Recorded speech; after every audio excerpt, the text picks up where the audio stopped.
네, 그동안 박근혜 대통령의 인사 스타일 관련해서 이런저런 이야기들이 있었습니다만 오늘도 새로운 결정이 하나 나왔습니다. 두 장관 면직시켰습니다. 후임 아직 확정되지 않았습니다. 자, 어떻게 된 일인지 하나씩 정리해 보겠습니다. 문화체육관광부 장관 후보자 물러났잖아요. 이제 새로 찾고 청문회 할 때 한참 걸릴 텐데 현재 있는 장관 면직시켰네요. 그건 왜 그런 겁니까?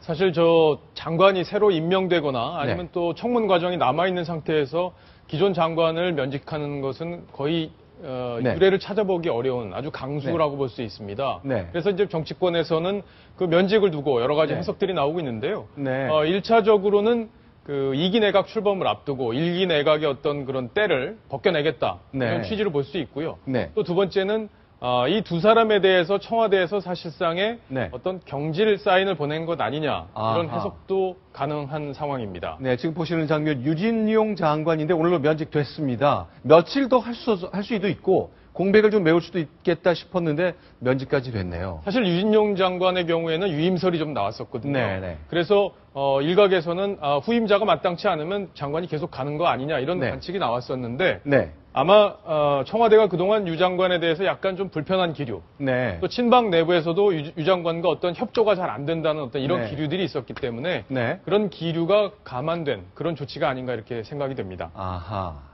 자, 일단 자금 관련된 것도 차단해야 되겠고 친박 내부의 인사들과 호흡이 잘 안 맞는다는 점. 자, 정치 권력과 행정 관료 사이의 불편함도 요인이 될 수 있다는 것 짚어봤습니다. 자, 그럼 아까 앞서 소개해드린 얘기 해볼게요. 김무성 대표, 요즘 한창 주가가 오르고 있는데요. 사과를 했습니다. 왜 했냐면 기자들한테 대통령 인사 관련해서 전혀 다른 얘기를 했거든요. 일단 사과 어떻게 했는지 보고 하나하나 짚어보겠습니다. 그래서 당대표가 된 지 며칠 안 된 초보 당대표로서 여러 가지 좀 실수가 있습니다. 그런 점 언론인 여러분께 양해 말씀드립니다. 저는 그동안 대통령과의 대화는 그 어떤 경우라도 보안을 지켜야 된다는 그런 생각으로 대화를 모두 보안에 붙이고 또 있었던 일도 없었다고 제가 이야기를 했는데 그것 때문에 좀 오해가 생기는 일도 있습니다. 언론에서 그런 점을 보도를 했는데 이건 제 잘못이라는 것을 인정해 말씀드립니다. 네, 자, 두 가지 인사가 있었는데요. 김무성 대표가 청와대 이틀 전에 갔었잖아요. 다 들어서 알고 있었는데 기자들이 모르니까 딴 얘기했거든요. 그거를 지금 사과하는 장면을 보셨는데 하나씩 짚어보겠습니다. 자, 실제 어떤 일이 있었는지 황우여 부총리가 지명되는 과정 어떤 건지 좀 설명을 좀 해주세요. 황우여 부총리 후보자 지명되기 전에 사실 당에서 사람을 빼가는 거지 않습니까? 그런 그렇죠. 경우에는 거의 당하고 협의를 하게 됩니다. 청와대가. 그렇죠. 네. 그래서 사실 김무성 대표가 네. 교육부총리 지명 사실을 15일에 들었다. 아하. 이런 취지로 오늘 설명을 했고요. 네. 그때 전당대회 14일 날 있었기 때문에 겹쳐서 구체적으로 상의는 못했지만 통보를 받았다. 이렇게 그런데 이제 설명을 원래는 몰랐었다 그랬죠. 원래는 이런 방구 상의가 없었다고 설명을 했죠. 청와대가 당에 이런 방구 상의 없었다고 얘기를 했는데 사실 솔직하게 얘기하자면 들었다. 그런 거죠. 그렇죠.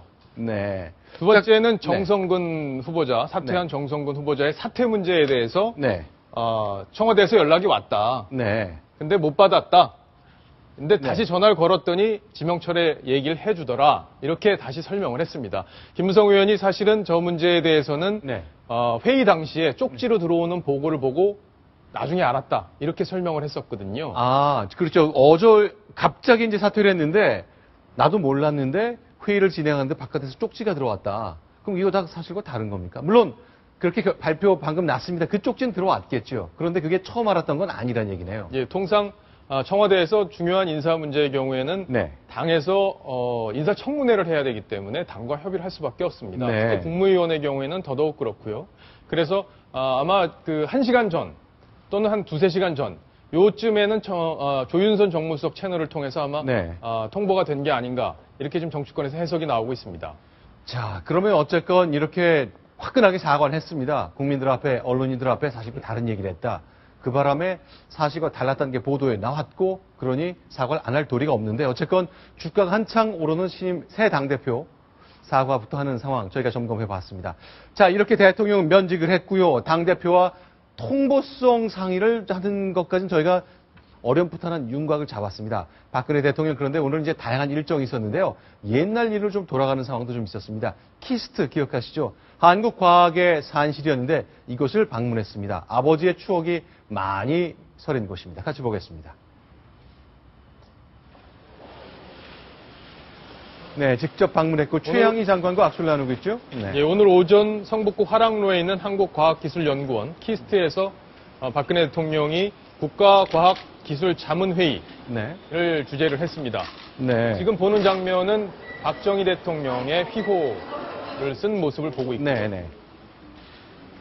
자, 신기술 신산업 보고회의를 주재했습니다. 창조경제를 계속 내놨기 때문에 과학기술에 대한 관심이 컸는데요. 자, 박근혜 대통령이 과연 오늘 회의 때 어떤 메시지를 내놨는지 직접 한번 듣고 확인해 보겠습니다. 이곳 키스트는 1965년에 미국으로부터 월남전 파병에 대한 감사의 뜻으로 1천만 불의 원조를 받아서 설립을 한 대한민국의 첫 번째 정부 출연 연구기관입니다.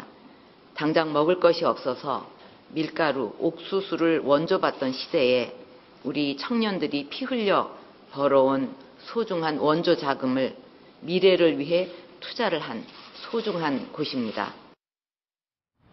그렇죠. 먹고 살 게 없던 그 시절 베트남전 파병하고서 돈을 좀 받았는데 이거를 어디에 쓸 것이냐를 두고 우리 정부에서는 큰 논쟁이 있었잖아요. 그 결과 태어난 것이 키스트라는 얘기잖아요. 당장 먹는 것보다는 미래에 투자하자 이런 취지로 당시에 박정희 대통령이 당시 과학기술부 장관 그렇죠. 요청을 받아들여서 그래서 저걸 홍릉에 세운 거죠. 그래서 저게 키스트가 그 이후에 대한민국 과학의 어떤 산실이 됐습니다. 여러 가지 그 반도체 기술, 또 섬유 기술 이런 것들이 키스트에서 길러져서 기업으로 전달이 됐고 그것들이 어떤 수출에 가장 기여하게 된 아주 대한민국 과학의 산실이라고 이렇게 평가를 할 수 있습니다. 자, 그렇죠. 우리가 당장 국민들이 먹을 밀가루, 옥수수, 쌀을 살 것이냐 아니면 10년, 20년, 30년을 보고 과학기술에 투자할 것이냐 이런 결정하는 사람이 대통령이죠. 박정희 대통령은 45년 전 당장이 먹을 것보다는 미래를 위한 먹거리에 투자한 결정, 바로 그 산실이 키스트였습니다. 마침 갔더니 초등학교 선생님 출신인 박정희 대통령이 쓴 한자 휘호가 있었네요. 76년이라고 써진 건가요? 1976년 10월 3일이네요. 과학입국 기술자립. 네, 흐뭇한 표정으로 박근혜 대통령이 아버지의 휘호를 보는 모습 카메라에 잡혔습니다. 네, 자, 지금 속보가 하나 들어왔는데요. 부산 지하철 1호선에서 전동차에 화재가 났습니다. 승객 대피 중인데 부디 큰일이 아니었으면 좋겠습니다. 일단 그동안에 많은 사고가 이어졌기 때문에 대피에 대한 의식이 굉장히 높아졌을 텐데요. 다행히 좀 큰 일이 없었으면 좋겠습니다. 자, 부산 지하철 화재 소식까지 정리해봤습니다. 자, 박정희 대통령의 키스트 사랑, 저희가 조금 더 말씀을 좀 여쭤봤으면 좋겠는데요. 저희가 과거 영상을 좀 보면서 얘기를 좀 더 나눠보겠습니다. 저 모습이죠? 키스트에 쏘는 박 대통령의 뜨거운 격려와 애정은 그 어떤 경제적, 기술적 지원보다 더욱 효과적이었습니다. 키스트 성공담이 주변 개발도상국들에게 큰 자극이 되었습니다. 이웃 여러 나라들도 키스트와 같은 기술연구소를 설립했습니다. 그러나 성공을 거두지 못했습니다. 똑같은 제도와 운영 방식, 그리고 더 많은 경제적 지원에도 불구하고 키스트와 같은 성공을 거두지 못한 이유는 그 나라 지도자의 기술 요원들에 대한 관심과 배려의 부족 때문이었음을 자유중국의 경제장관도 인정했습니다. 자, 이 모습 아마 저 장면 떠올리는 분들이 굉장히 많을 것 같은데요. 자, $10,000,000라는 현찰이 손에 쥐어졌고 그 돈을 우리는 어떻게 쓸 것인지 사실은 지금도 성장이냐 분배냐 복지냐 아니면 새로운 성장 동력 발굴이냐 이런 논쟁이 계속 이어지고 있습니다만 시대마다 다 선택은 다른 거겠는데요. 그 당시 선택은 30년 후를 본 먹거리 쪽이었죠. 박근혜 대통령도 지금 창조 경제로 어떤 대한민국 경제의 돌파구를 마련하겠다는 구상을 밝혔기 때문에 키스트에다 저렇게 힘을 실어줌으로써 어떤 그 창조 경제의 꽃을 다시 한번 피워보자 이런 의지를 간접적으로 드러낸 것으로 볼 수 있습니다. 자, 한 달에 한두 번씩 키스트를 찾았던 아버지 박정희 대통령, 사실은 이공계 출신의 첫 대통령이잖아요. 예, 그렇죠. 서강대. 그렇죠. 서강대 전자공학과 출신인데 박근혜 대통령도 심야에 수행원 한두 명만 데리고 키스트나 이런 연구소를 찾는 일, 이런 거는 뭐 알려진 게 아직은 없죠. 아직까지는 없죠. 박근혜 대통령이 이렇게 쇼하는 것을 이렇게 좋아하는 사람이 아니기 때문에 아마 공식적으로 방문을 한 게 아닌가 이렇게 싶고요. 아버지가 했던 대로 또 수시로 연구원들도 만나고 또 그 연구원들에게 어떤 새로운 영감을 주고 또 대한민국의 발전 방향 이런 것도 같이 논의를 하고 이렇게 된다면 좀 더 힘이 실리지 않을까 이런 얘기도 지금 나오고 있습니다. 알겠습니다. 자, 45년 뒤 오늘의 대한민국을 만들 줄 키스트 처음에 첫 삽을 뜨셨던 분들 상상하지 못했을 것 같은데 정말 위대한 선택을 내렸던 것 저희가 기억할 수 있겠습니다.